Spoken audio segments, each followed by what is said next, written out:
Welcome to the Spiritual Activist Radio Show on BBS Radio. And remember, if you ever want to watch the entire interview, you can watch most of my interviews on my website, which is www.spiritualactivist.com.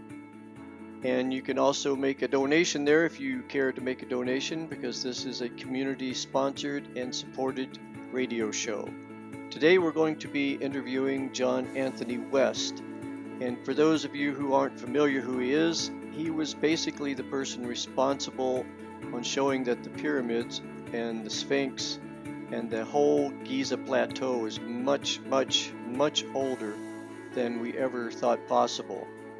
And we also found out early in this interview that we have a mutual person that we both respect highly, and that's Gurdjieff. Gurdjieff and Ouspensky are some people that have changed the lives and directions of many, many spiritual seekers in the past. And John Anthony West has followed up on a lot of the early research that Swallow de Lubitz did back in the 20s and 30s. So I think you're going to enjoy this interview because John Anthony West is an academic by default, as he might put it, and he knows just about everything there is to know about the Giza Plateau and some of the ancient ruins and buildings. And he brings to the forefront a lot of the knowledge that has been lost over the centuries. So let's see what John Anthony West has to say for us today. Thank you.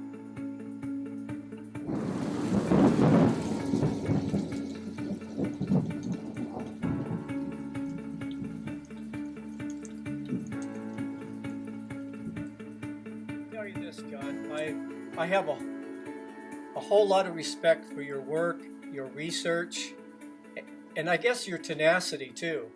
Because in a sense, you sort of remind me of Gurdjieff, because Gurdjieff brought a lot of ancient knowledge out, and he really brought it into the forefront, especially through Ouspensky, how important it is to take information and turn that information into wisdom through actually ingesting it and making it part of yourself. And I'd like to set the tone of this interview sort of in that direction, because I think a lot of your information is not just information. A lot of your information, I believe, is instrumental in creating a new world, because basically we've created a world, a civilization, a global civilization that is so dysfunctional and broken that I don't think, even if we could fix it, I don't think we're smart enough at this level of consciousness to fix it. Because the more information we get, the more it just seems to go in and add to the chaos. And that tells me that we're trying to go from one system to another. And I think that's the importance of what you've been doing in bringing this out, because like you say, the temples are not just a place where teaching takes place. They're a place where it's actually the teaching. And, that's right. And I'm curious how much of what you talk about, how much of the magical Egypt has come to you intuitively by being in these temples, even if you later on validated it through rational research. How much do you think you're affected by walking through these temples? Oh, initially a lot. I mean, it wouldn't be possible to do it just with your head. It's when you walk into these places. Have you ever been there? No, I haven't.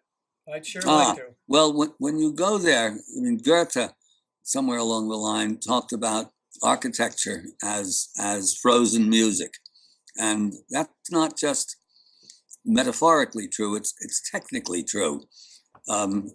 Just as music is dependent upon frequencies which have numerical relationships with each other, so the same applies to architecture, except you don't hear it. You experience it because you're in the middle of it. It's like being inside the instrument as the music is being played. So when you're there, you get it, and you get it in a way that it's almost In America, there's almost no such thing because we have no sacred architecture. You get it out in nature or walking in the woods or something like that. But there's almost no sacred architecture in America.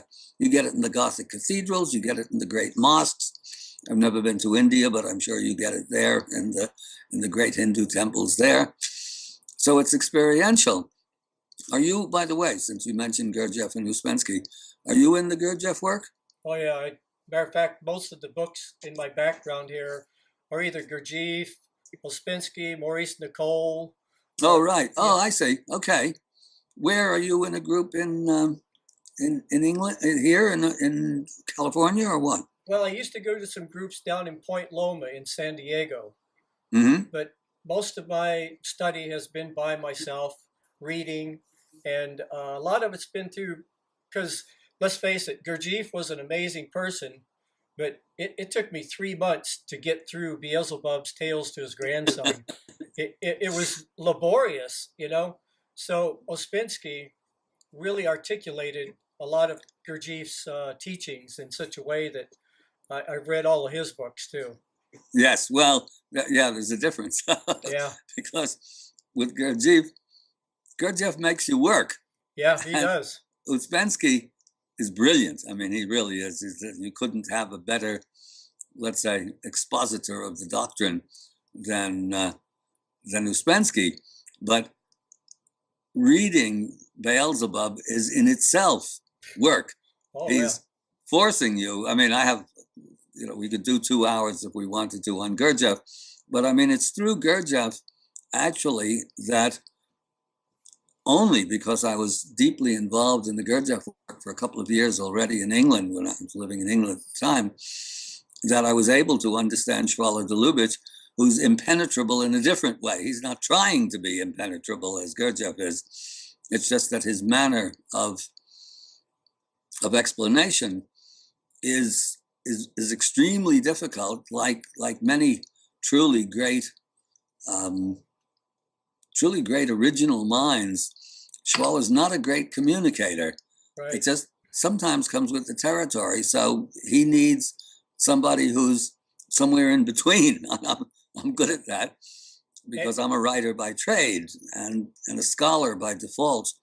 So with Gurdjieff in the back, with Gurdjieff behind me, as it were, or I sometimes like to think at my side, I could actually understand what Schwaller was talking about.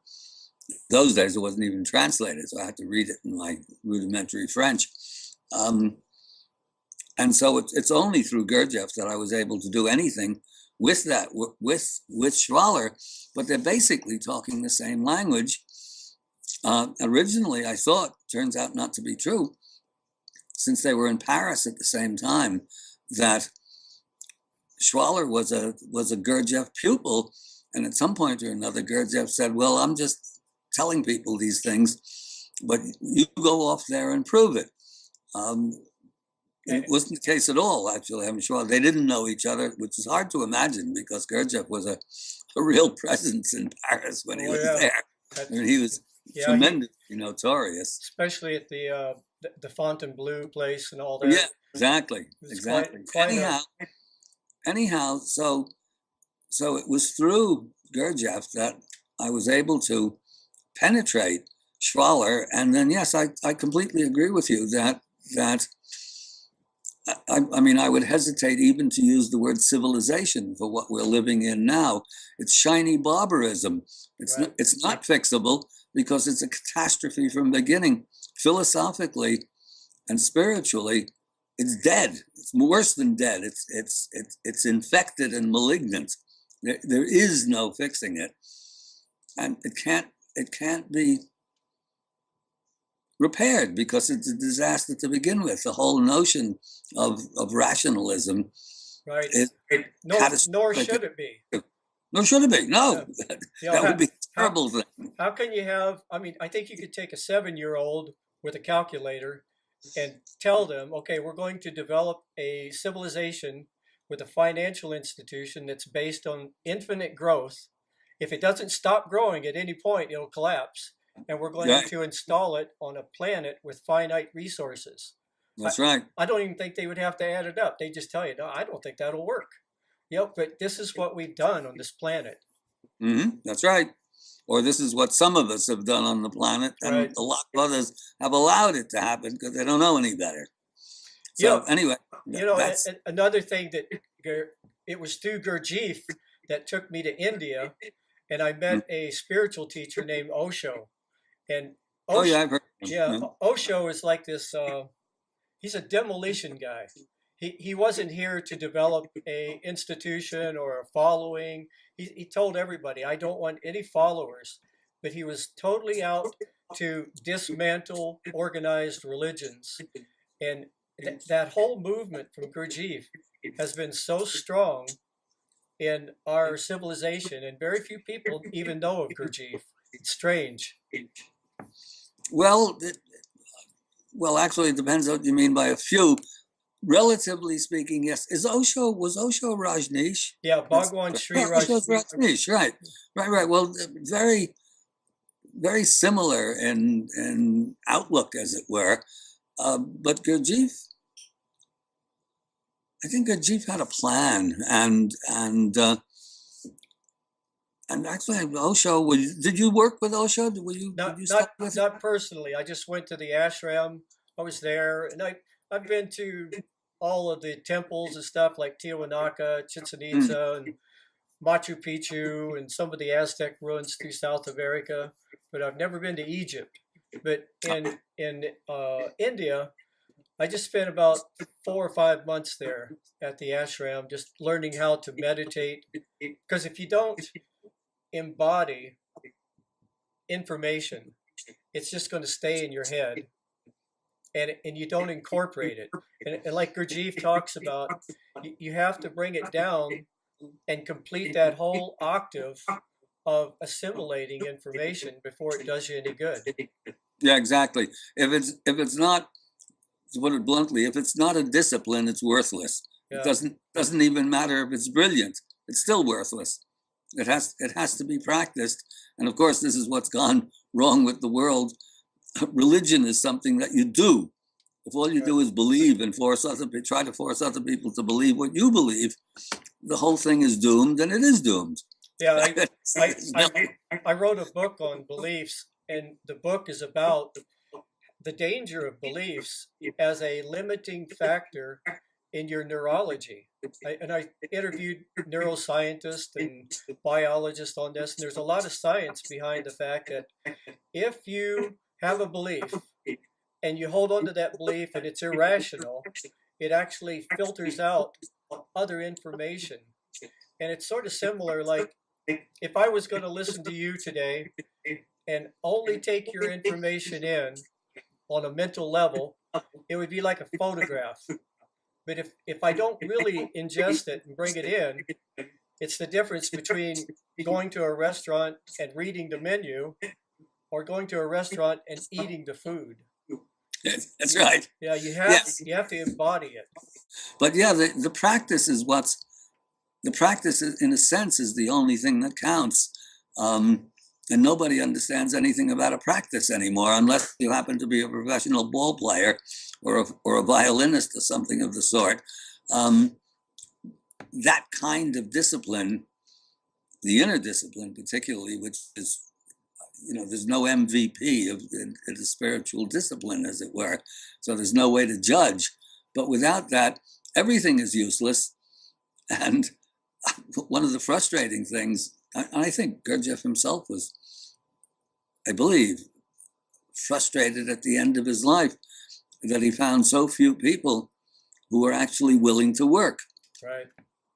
And one of the things actually with Egypt, it's the same, I'm sure it's the same in India, it's the same in the Gothic cathedrals, but Egypt is different from any of those places because there's so much of it, and because it operates at such a both profound and prodigious level, that when you get done with a couple of weeks in Egypt, you really understand viscerally, not just intellectually. Intellectually, you get from the Schwaller's symbolist point of view. And of course, with me, even if I'm talking Schwaller, it's Gurdjieff who's my, you'd say the gray eminence behind me, that everything gets filtered through. But at the end of a couple of weeks there, you really understand what a civilization or what civilizations once were like. And without that, you really don't have a clue. I mean, usually or often, I'll start a lecture by, you got to get everyone's attention. So I say, well, you know, Egypt is like sex.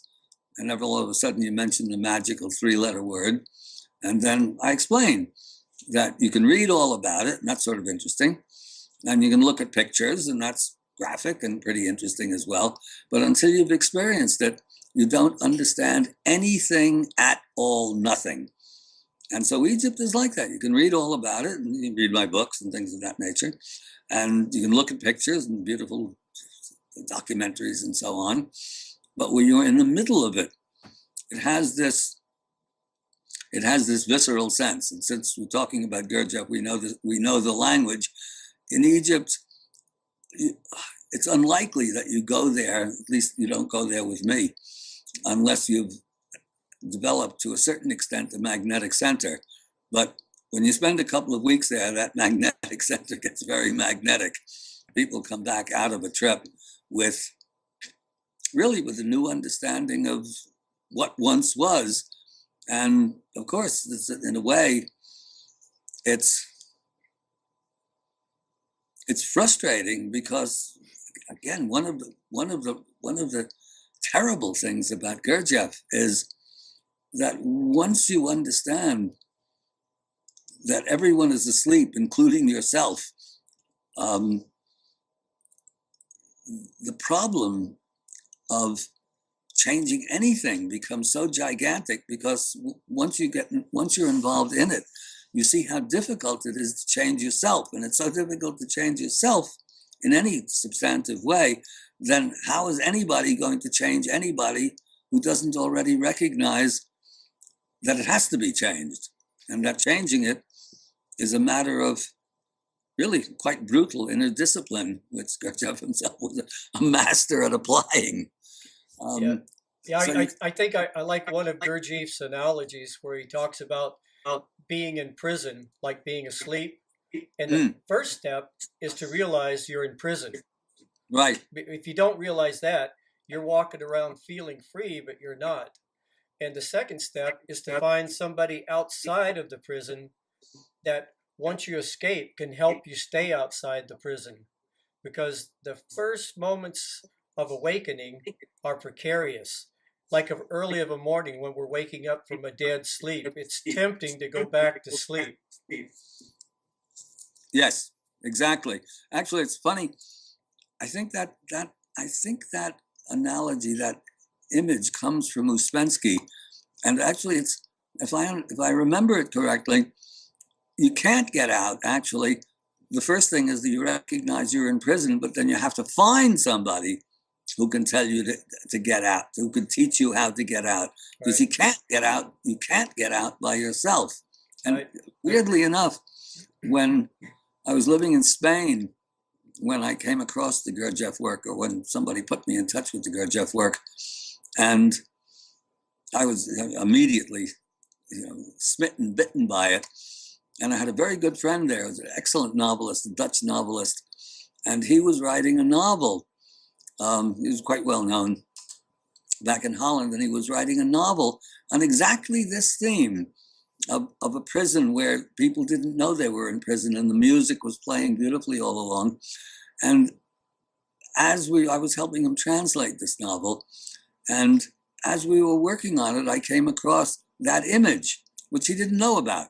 It was hard to imagine that he was writing what he was writing without knowing that particular metaphor, if you want to call it, analogy, a teaching tale. But very interesting, because that's exactly the case. Plato's Cave is another instance of that. People think they're in the middle of the real world, but they're only getting sort of distorted reflections of the real world. And you do the best that you can in terms of, let's say, laying it out there and saying, this is the situation. This is a sleeping world, and everyone is asleep, no exceptions. Some people are happily asleep and some people are living in nightmares, but all of them call it reality. And so the problem of trying to convey this information, it's not information, of trying to convey the wisdom and the need to practice is extremely difficult. And this is, again, one of the things that Egypt, that these wonderful temples and the artwork does for you, because the words are just the words, but when you're in the middle of it, experiencing it, the words take on a poignance that they wouldn't otherwise have. And that's, of course, to get back to what you were saying, yes, my own conviction is that it's only through the recognition of the importance of this work, not necessarily just Gurdjieff, but you're talking about Osho, or, there are a number of traditions that are still alive and functioning. What makes Gurdjieff different, in my opinion, and it's really different, I mean, there's nobody quite like him, and this was what attracted me in the first place, was that I had recognized on my own at a very early age that I'd been born into a lunatic asylum, and it was very difficult living in it. And by the time I came across Gurdjieff, I was still pretty young, 26, 27, something like that. But all of a sudden, I came across posthumously, unfortunately, by a few years, not by that many years. But I finally found somebody who was as contemptuous of Western civilization as I was. The difference was that he knew how to live in it. And that I didn't know. And that's what, Gurdjieff's doctrine is, it's a fantastic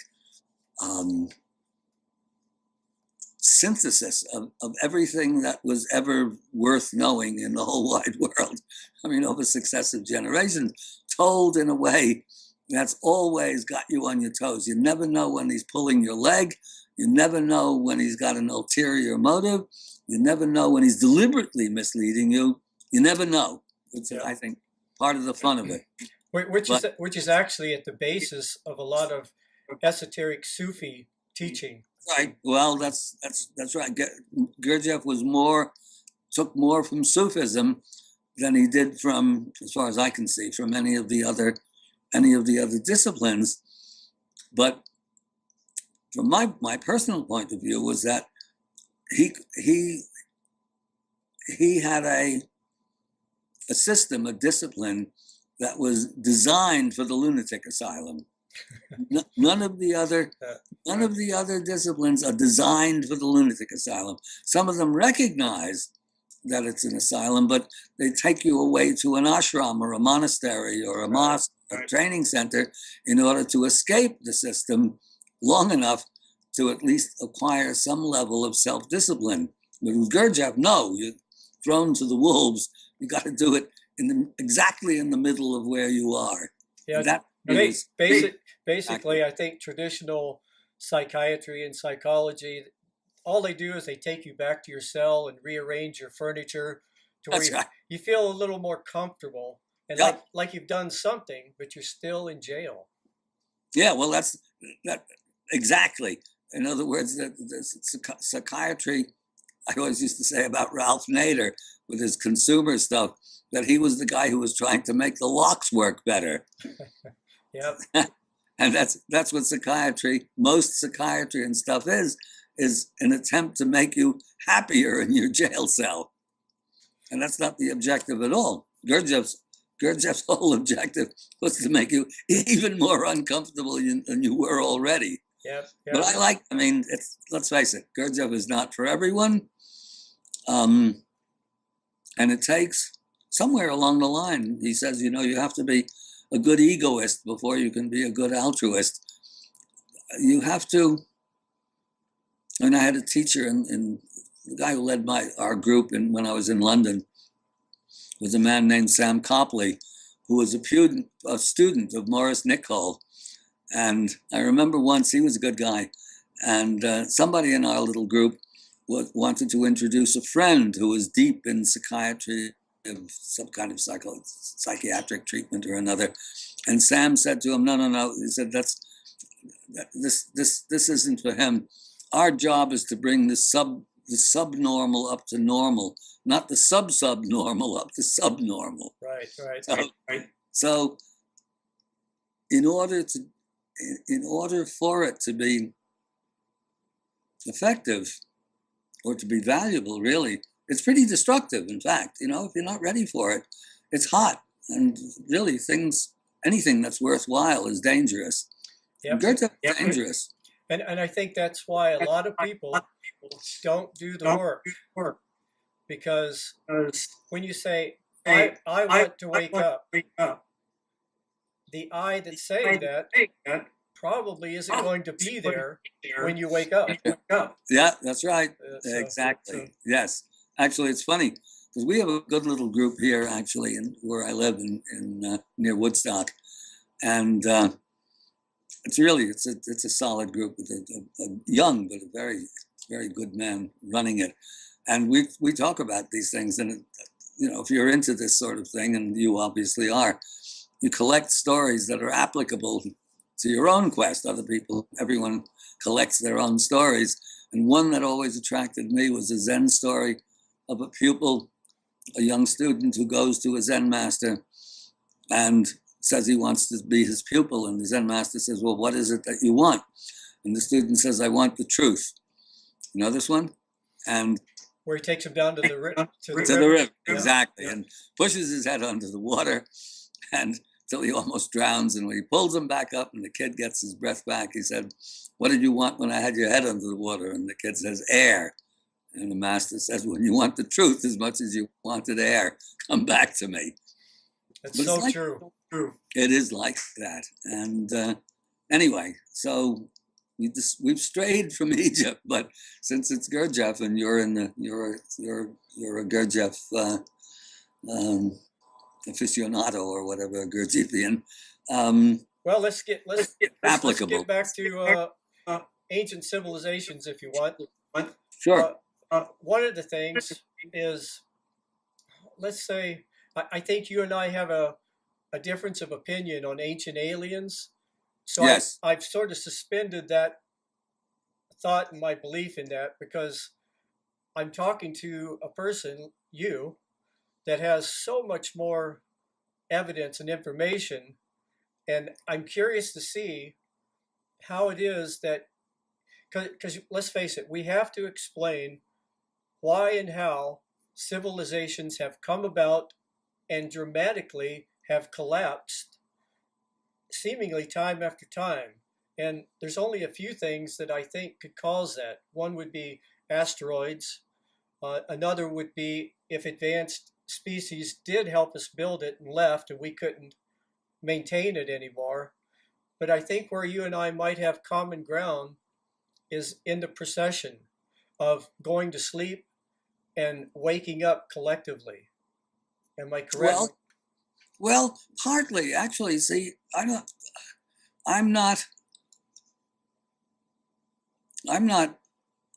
dismiss the alien hypothesis. It's just my least favorite hypothesis because I think there are other things that account for it better. The main thing is that there's no evidence as such. I mean, if you're a scholar, and I'm a scholar by default, you need evidence. If you don't have direct evidence, then you need the most plausible explanation.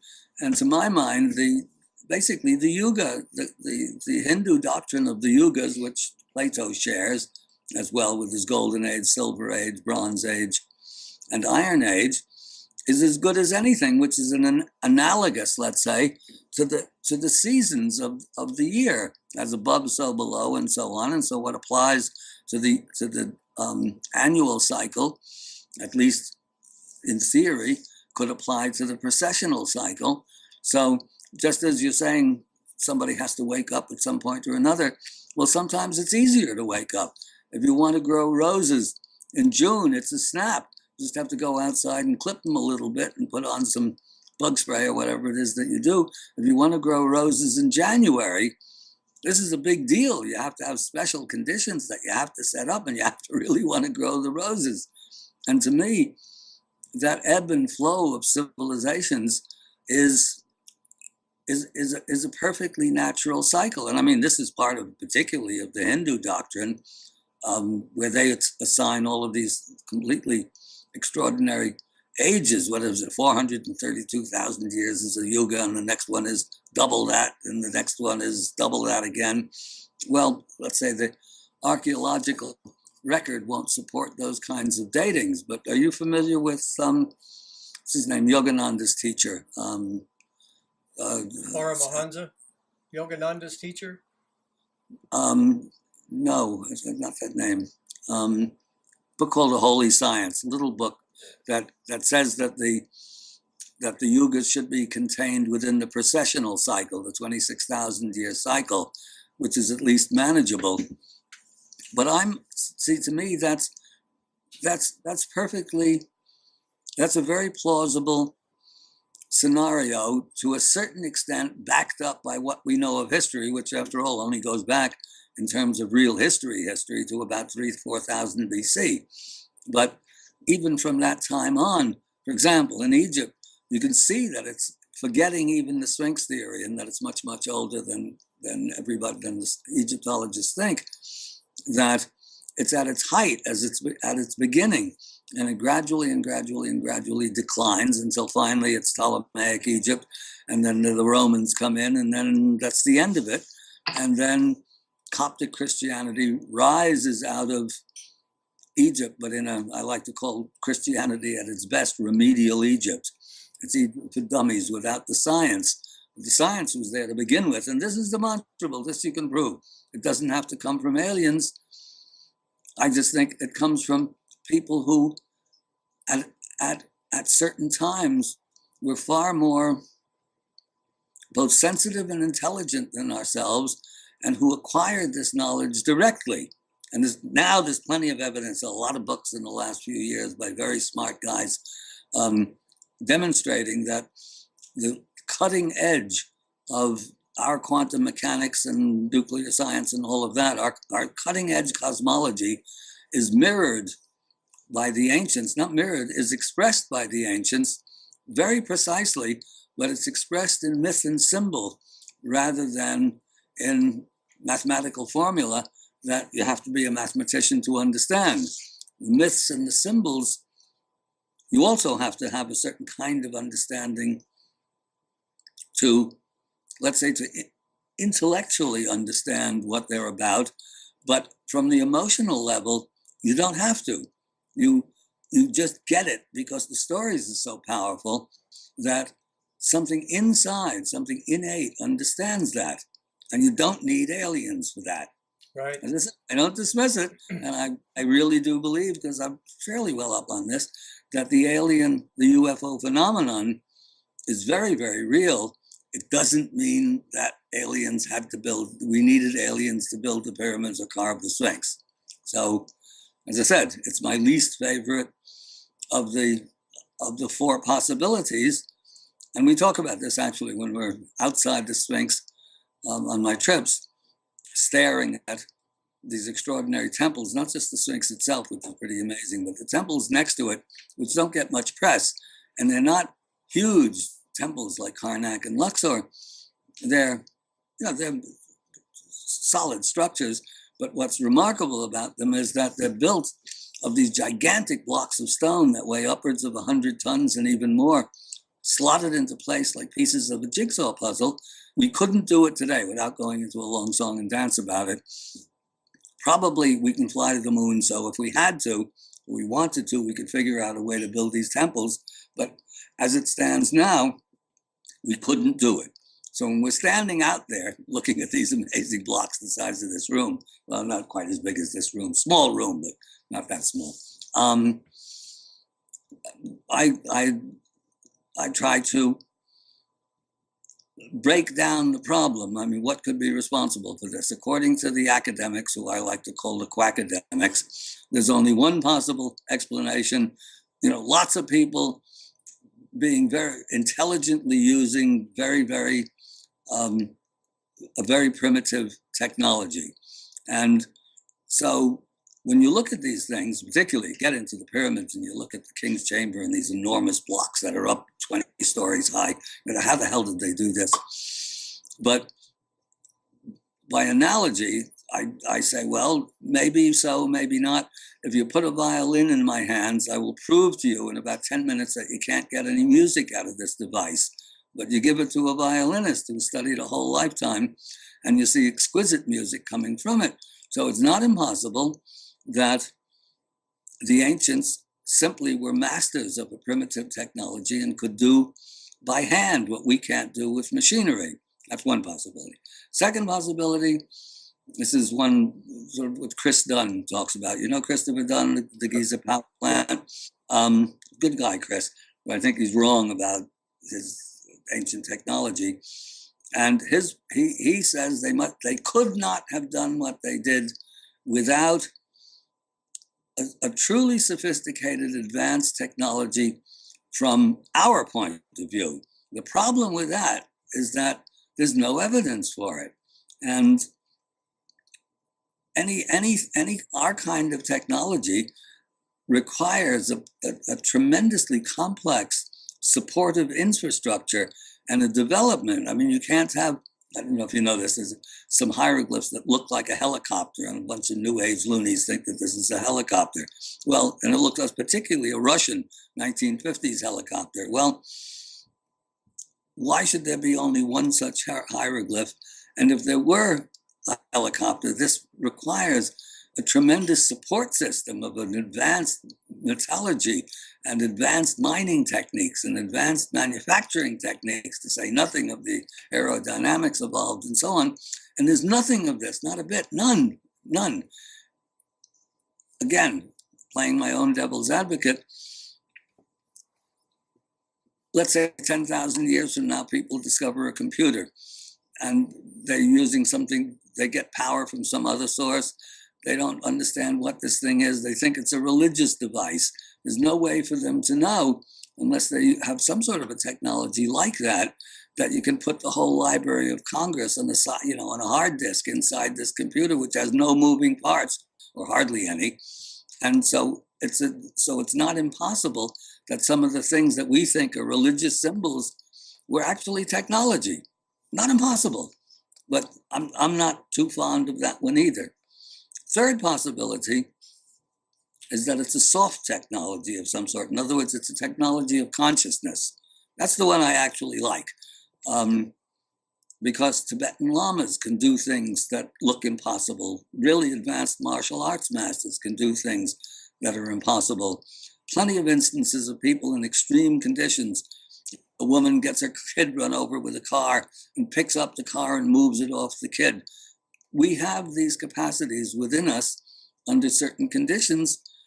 There's no commanding reason why you couldn't, or at some point or another, these abilities were trained up, as it were, and suddenly you have 10 or 12 guys at a higher level of consciousness able to move by hand a 100-ton block, or maybe with the aids of music or something like that. So my pet, I can't prove any of this. It's just hypotheses.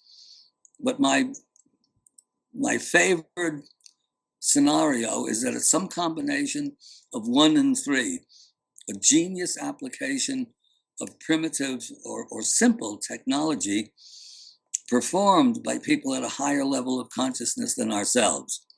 And then explanation 4, which I regard as something of a cop-out, is aliens done it, just because we can't.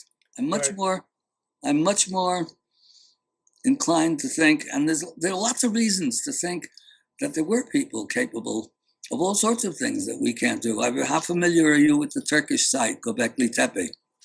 Just from what you were talking about on that latest series where there's 8 series. Right. Yeah. Right. On the Magical Egypt series. Yeah, well, the academics date back to 10,000 BC or earlier. And why did they bury it?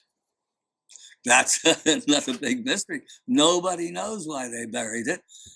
But what it means is that maybe there's a lot of other stuff that's buried, because when you look at, you would never for 2 seconds imagine when you're driving around there that this hill, which looks like a lot of other hills, has anything in it.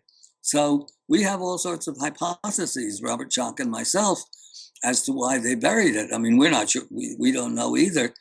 For some reason, it was very important to bury a site that must be, I don't know, 20, 40 acres. It's a lot. It's big. I mean, they've only excavated 5% of this in 15 years of excavating. And what they found is, now they're just 4, but they know through ground penetrating radar and seismographs that there are another 18 or thereabouts of these closely packed stone circles, like mini Stonehenges, but not so many. The central pillars weigh between 10 and 15 tons, and they're very carefully and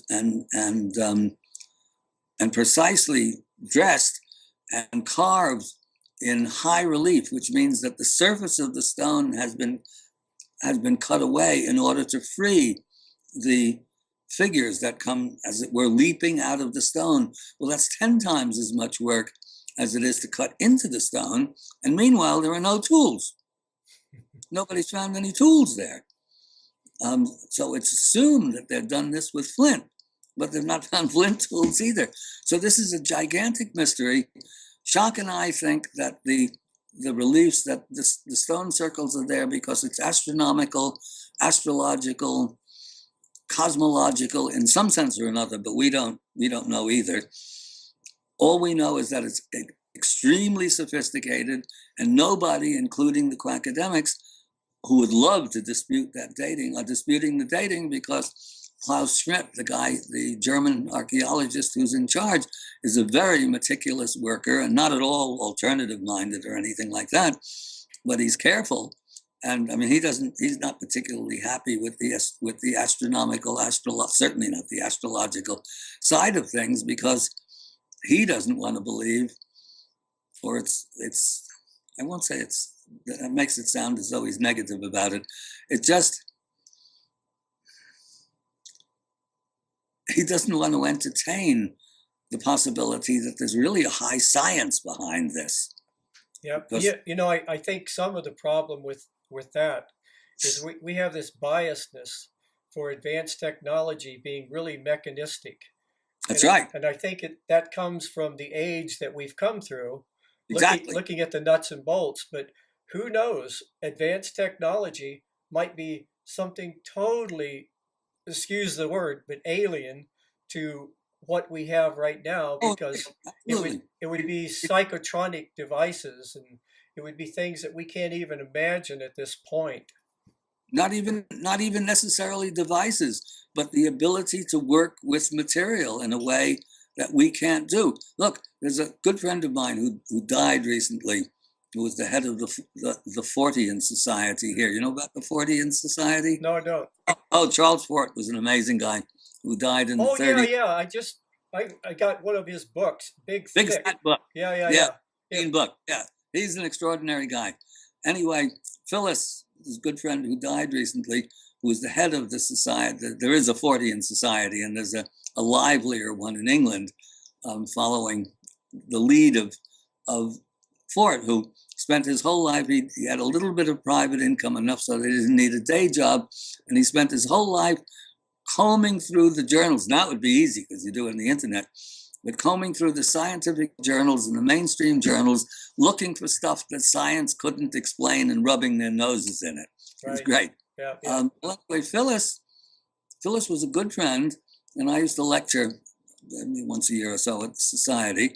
And one day we were just sitting and drinking and smoking cigarettes before I gave them up, and having a dinner, and the subject of spoon bending came up, and I said, well, I never believed the skeptics on it, that Uri Geller and these other people couldn't do it.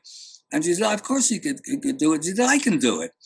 And I said, can you really? And she said, yeah, it's easy. Anybody can do it. So I said, well, let's see. And we were at a dinner, and so she had a waiter bring, and this was completely impromptu. There was no setup in this. A waiter brought a thick, she said, bring me a strong soup spoon. So they brought her a soup spoon, and she just went and she just closed her eyes and kind of got meditative for not long, a minute or two. And she was just rubbing the spoon like this in front of her. And all of a sudden she went and curled it into a spiral. And I said, and I tried it myself, and I'm not weak. I mean, I could bend the spoon using every bit of strength that I had, but it just curled around as if she had somehow changed the molecular structure of the spoon.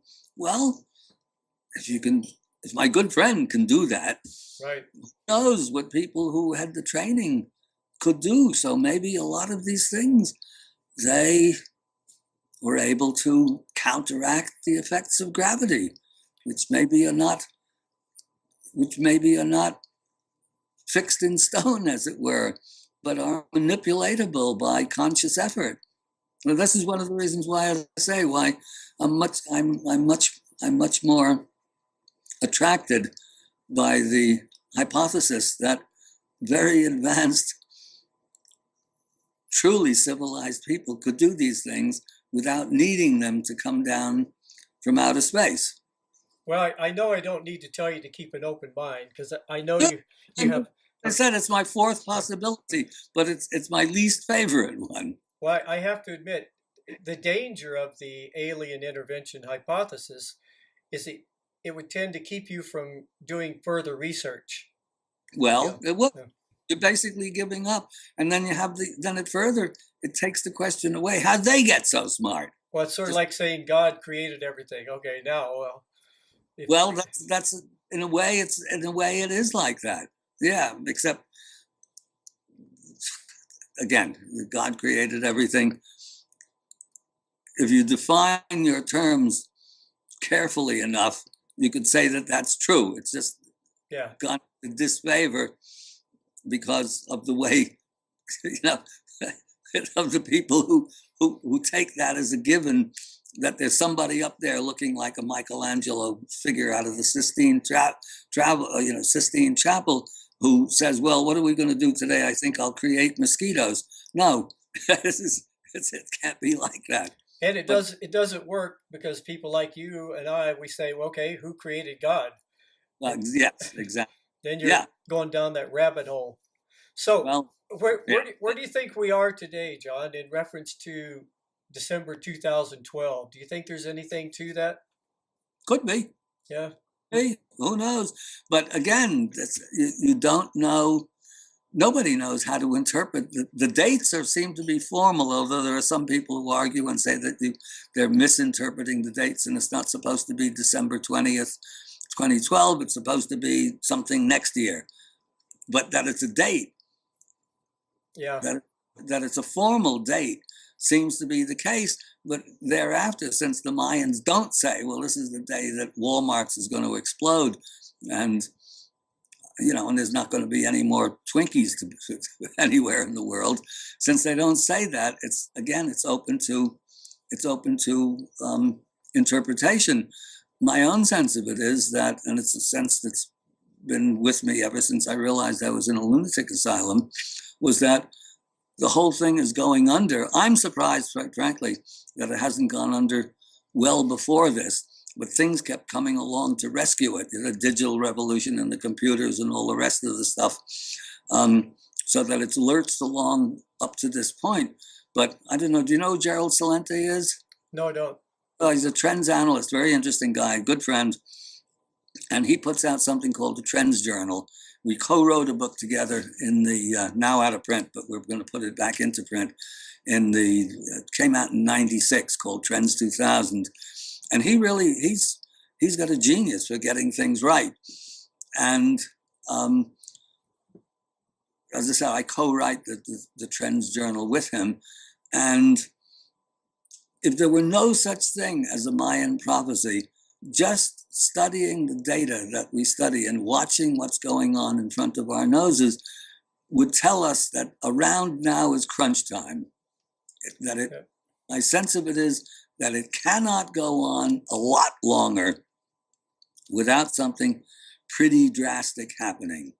Yeah, And something has to change, and plus there's other research that's been done. Like Terence McKenna, oh yeah, he did a whole synopsis on the I Ching and the 64 hexagrams, and hmm before he even knew about the 2012 date, he ran it out, and it also ends on 2012. really did Yep, it. yep, Yeah, McKenna's a very interesting guy. He was, of course, deeply into ayahuasca, and I was doing ayahuasca for a couple of weeks a few years ago down in Brazil, and talking about McKenna all the time. And I think his younger brother is Dennis. still, and the guy, the fellow who was leading this retreat that I was on, I was there as a guest speaker.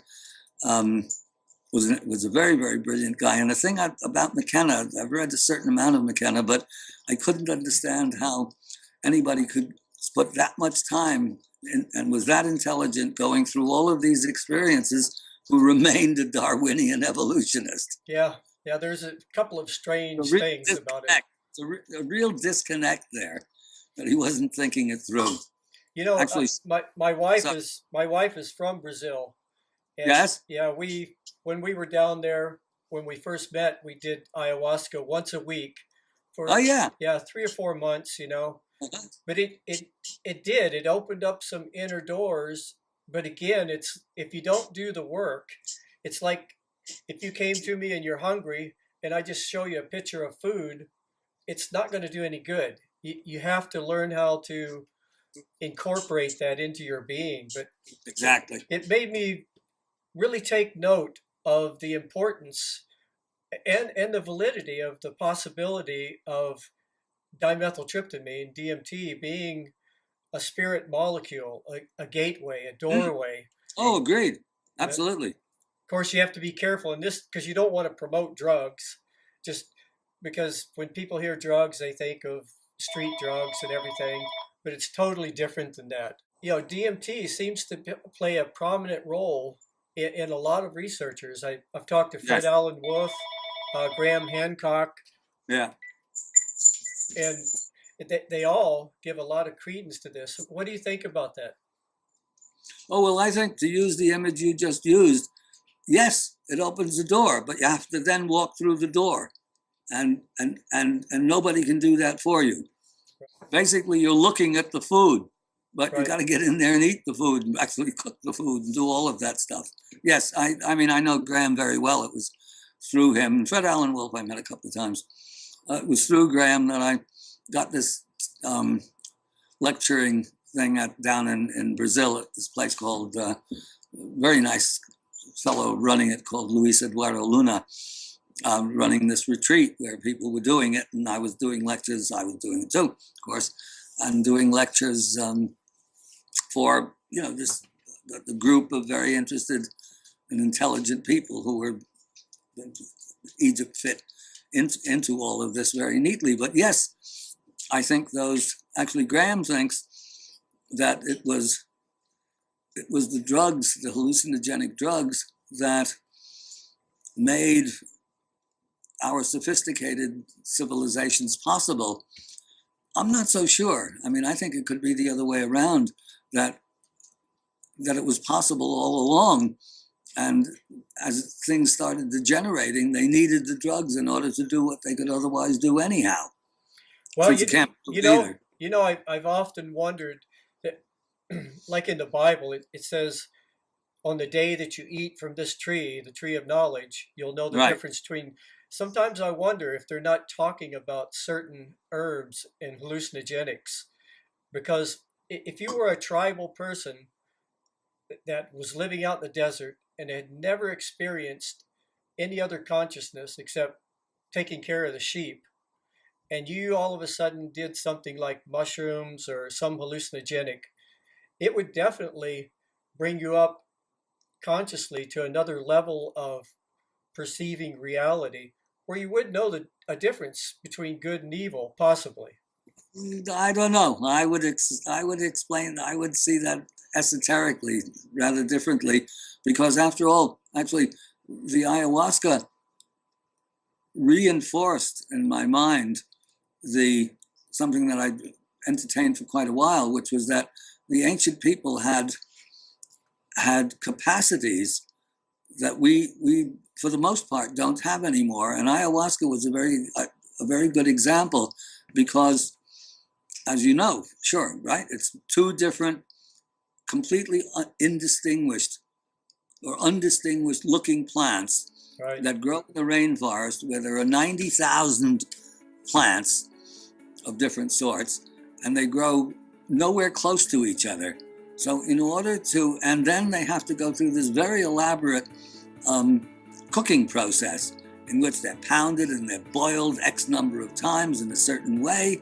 And it's only by doing that that the stuff works, because one of them has the Inhibitor.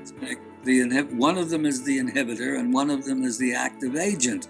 Well, you cannot do that by experiment. You can't say, well, boy, guys, let's see what we can get off on here in this jungle full of 90,000 plants. What are we going to start with? So how do you think they came about this? So, if you want to listen to the rest of this conversation, which we get into ayahuasca and many, many, many other things, you can visit our website at www.spiritualactivist.com, and let's see where this conversation goes. And looking forward to seeing you many, many more times here on BBS Radio. Thank you.